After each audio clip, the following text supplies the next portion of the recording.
Good morning, Messiah Center. I pray that everyone had a wonderful start to their week with Monday. We are now in day 9 of our 21-day fast. It is Tuesday morning, and we have the last few days been jumping in and diving into our budgets.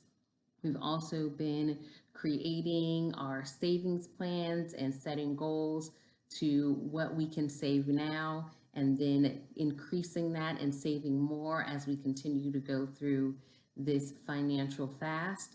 So I hope that you all were able to, finish up your budget plans, set something in place for savings, and we're going to continue with that application today in discussing how to diversify our investments. So the topic for today is diversification delivers. Our main point is understand that when you invest, you put your money at risk. And then our pledge for today is I will examine my investments to make sure I'm well diversified. So to open this chapter, the author refers to Ecclesiastes 11, in where Solomon is discussing, breaking the bread and dividing it into 7. And she really kind of focuses on verse 2. However, today we're going to go ahead and read verses 1 through 6 so that we can understand and really again affirm through the word the importance of diversifying and sowing. So I'm reading from the Amplified, and it says, "Cast your bread on the surface of the waters. Be diligently active, make thoughtful decisions, for you will find it after many days. Give a portion to 7, or even divide it to 8, for you do not know what misfortune may occur on the earth. If the clouds are full of rain, they empty themselves on the earth. And if a tree falls toward the south or toward the north, in the place where the tree falls, there it lies. He who watches the wind, waiting for all conditions to be perfect, will not sow seed, and he who looks at the clouds will not reap a harvest. Just as you do not know the way and the path of the wind, or how the bones are formed in the womb of a pregnant woman, even so you do not know the activity of God who makes all things.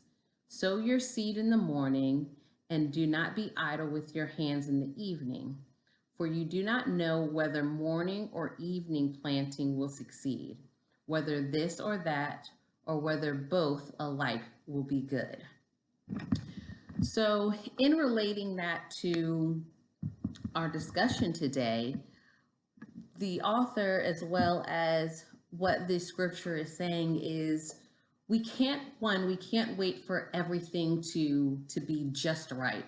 We can't wait for, that stock that we've been looking at to get to just the right amount that we feel comfortable with before we jump in, or waiting just enough till we feel comfortable investing that money, because if we do that, we'll never do it. Now, again, we don't want to be reckless, and we want to make informative, decisions, and we want to follow God's will, but we don't want to be frightened or afraid either and wait for the perfect conditions, because the perfect conditions will never come. And as the word was saying, if we never sow, we're never going to reap. So as we go through this chapter today, she's going to discuss, kind of different avenues and how you can move into investments. She covers having stocks. She covers having bonds. She covers having cash. She also discusses, ways of how you should invest and when you shouldn't invest. For instance, we shouldn't be borrowing money to invest, because if something happens, again, as in our main point, we know that an investment is not always guaranteed. So if we borrow money to invest and that investment ends up not yielding a return, now we're in debt even more because we borrowed that money. and it wasn't something that we had readily available. She's also references allocating wisely. So again, we're not going out and just throwing our money to any and every investment that comes along, but we're making informative choices. We're making sure that it's something that aligns with how our finances are. It aligns with what God is having us do or what He's directing us to do with our finances. So she does give us some references. There's some websites in the book that you can visit, or she also states to, if you want to just kind of look for a basic investment website that just kind of gives you basic information so that you can review and again make informative decisions with your money.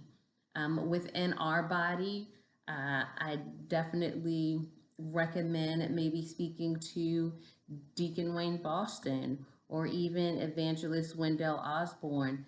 They are members within Our Body that are actively, using different investment strategies. And I'm sure they'll be willing to, help you or give you any information. Again, none of us are, financial advisors, but we are here to share what's been working for us, share the things that we've learned along our financial journeys. So again, that you know and you're aware of what's available to you, and then you can take that back to your family and in prayer, make the decisions and things that are best suited for your family and your financial goals and needs at this time.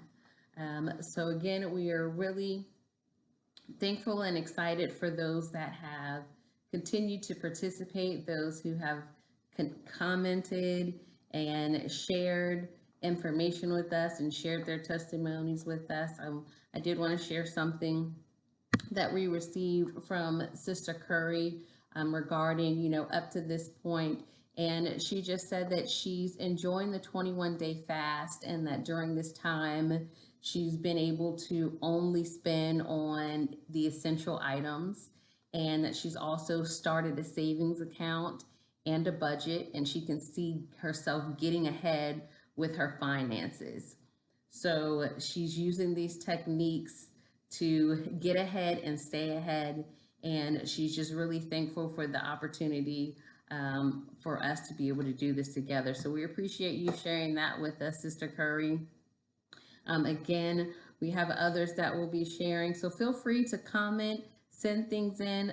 We want to encourage one another. I'll share a testimony really quickly. I know on Wednesday I had made a comment or mentioned that we had to go out of town for our daughter's dance recital that had been planned, for months.